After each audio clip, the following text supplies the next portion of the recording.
नमस्कार मंडळी, आपले छोट्याशा ब्लॉगमध्ये तुम्हा सर्वांचं खूप खूप स्वागत आहे. तर आज आपण कारल्याची भाजी एक वेगळ्या पद्धतीची बनवणार आहोत. तर व्हिडिओ स्किप न करता नक्की शेवटपर्यंत बघा. तर इथं आपण कारले आहेत ते अर्धे भाग करून घेतलेला आहे. त्यानंतर आपण लगेच एका कढईमध्ये पाणी घ्यायचं. त्या पाण्यामध्ये आपल्या आवडीनुसार आपण मीठ टाकून घ्यायचं.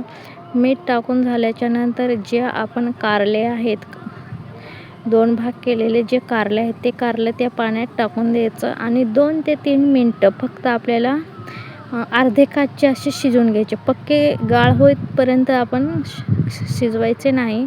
अर्धे कच्चे असेच थोडेसे शिजवून द्यायचं आणि लगेच पाणी वेळून टाकायचं. थोडंसं आपण कारले आहेत ते मुठीने पिळून घ्यायचं. लगेच इकडं आपले कारले भरण्यासाठी आपण इकडं मसाला तयार करून ठेवायचा. पहिल्यांदा घेतलेला आहे शेंगदाण्याचा कूट. त्यानंतर घेतलेला आहे आपण बारीक चिरलेला कांदा घेऊन झाल्याच्या नंतर आपण हिरवी मिरची घेतलेली आहे. हिरवी मिरची घेऊन झाल्याच्या नंतर आपल्या आवडीनुसार आपण कोथिंबीर ॲड केलेली आहे.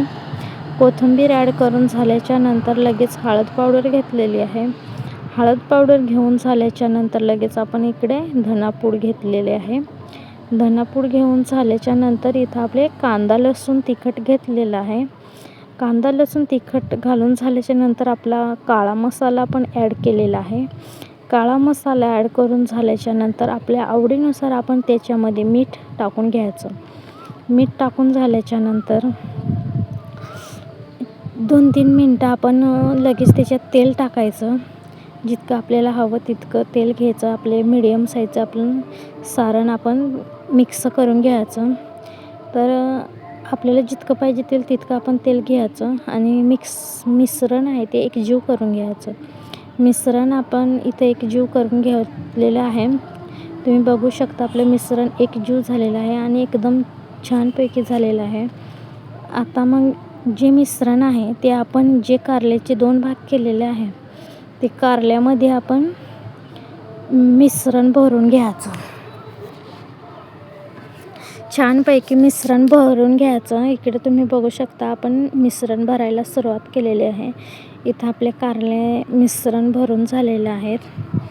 तर मिश्रण भरून झाल्याच्या नंतर लगेच आपण कढई तापायला ठेवायची आणि जे आपण भरलेले कारले आहेत ते एक एक करून आपण कढईमध्ये ठेवायचं. आपण कढईमधून तेल वगैरे टाकलं नाही, कारण आपले जे कारले भरलेले आहेत ते कारले अगोदर आपण कढईमध्ये ॲड करायचे. कारले ॲड करून झाल्याच्या नंतर आपल्याला वाटतं की आपल्याला थोडं थोडं बाजूने तेल सोडावं. मग आपण बाजूने थोडेसे तेल सोडायचं. तेल सोडून झाल्याच्या नंतर आपण मंद गॅसवरच आपण ते भाजू द्यायचे. त्याच्यात पाणी वगैरे टाकायचं नाही. एकदम छान आणि सुकी आणि भाजलेली कारल्याची भाजी एकदा नक्की खाऊन बघा. आणि ही भाजी अशा प्रकारची खाल्ली तर परत बनवून खाल अशी ही भाजीची एक टेस्ट आहे. तर व्हिडिओ आवडल्यास आपल्या व्हिडिओला लाईक करा, शेअर करा आणि कमेंट करा. नवीन असेल तर आपल्या चॅनलला सबस्क्राईब करा. असेच नवनवीन व्हिडिओ मी नक्की तुमच्यापर्यंत शेअर करेन. तर तुम्हाला आपली भाजलेली कारल्याची भाजी कशी झाली ती नक्की सांगा. Bye bye.